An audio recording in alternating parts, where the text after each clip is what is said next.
Hello, welcome to Your Health, presented by Greenwich Hospital here on GCTV. I'm Jim Thompson. Our special guest today is Dr. M. Elizabeth Fino, reproductive endocrinologist at the Greenwich Fertility Center, and her medical education at the Temple University School of Medicine, internship and residency at the New York University Medical Center, fellowship at New York University School of Medicine. And she is, as we said, at the Greenwich Fertility Center at 55 Holly Hill Lane. And Doctor, welcome to our program today. Thank you, Jim. Good to have you here. And it's going to be an interesting conversation because I always like to learn a lot, and I think there's a lot here to learn. You joined the hospital, by the way, last fall, I understand it. I did, yes, in September of 2009. I want to say, too, that I read that the New York University Fertility Center has among the highest success rates in the nation.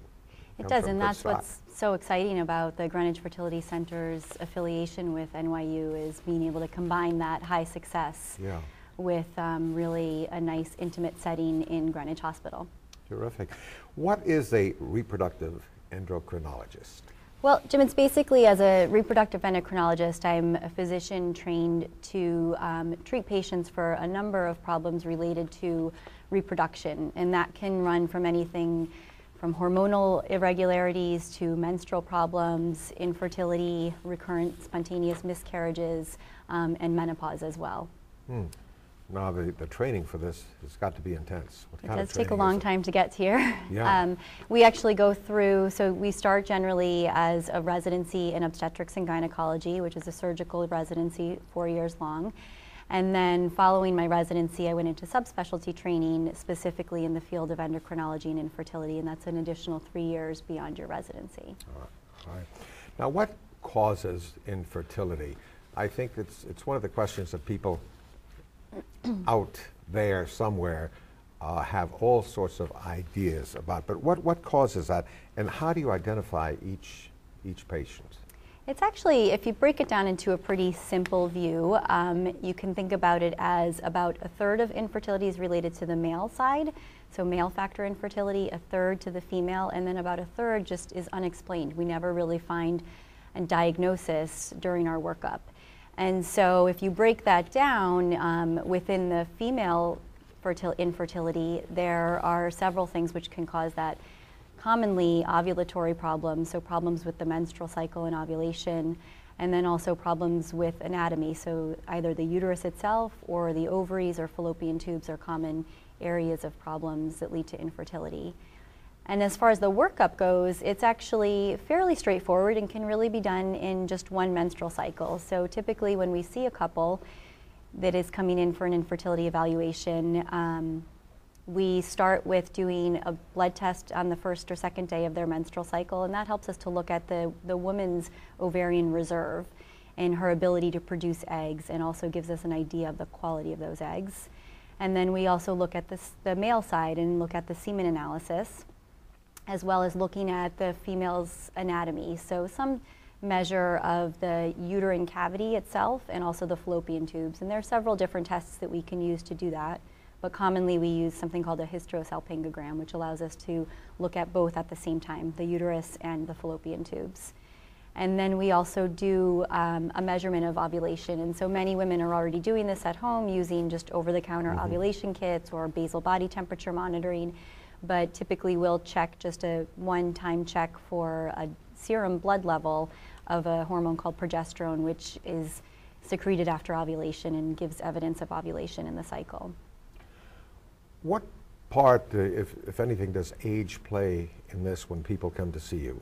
Age actually plays a very big factor, and I think probably a very overlooked factor, in that women today are very successful, so they're delaying their fertility, and we feel good. We're physically fit and doing things to promote healthy living, and so at 35, 36, 37, women feel very good. But what we often forget is that our ovaries are continuing to age despite how we may look or feel.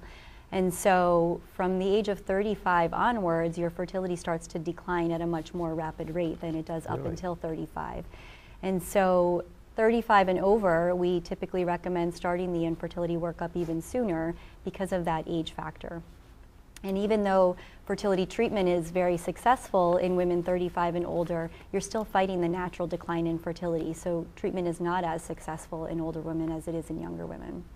All right. And as the male plays his part or doesn't play the part, I imagine age comes into that too. An older male, even if the wife is younger. Fortunately for males, age is not as big of a factor for them.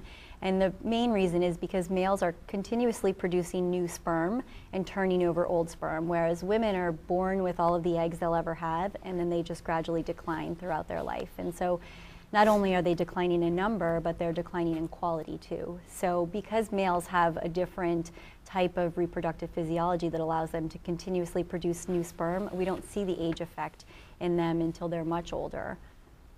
So you treat men and women? We treat both. We really ways. Treat the couple. So when, usually it's a couple that presents to us, and we always look for male factor because, as I said, about a third of infertility is male related. And then depending on how significant the male factor is, we sometimes ask our colleagues who specialize more in male fertility to help us out. But the procedures that we use, assisted reproductive technologies, can overcome many male factors. What part in all of this in the first phase where you're trying to find out what the problem is, does prescription drugs play a part in this? Alcohol, other drugs, but say so many people are on prescription drugs, for example. Right. It does play a role. Particularly on the male side, there are several prescription drugs that can affect sperm motility, sperm concentration, and so we always do a thorough history looking for anything like that.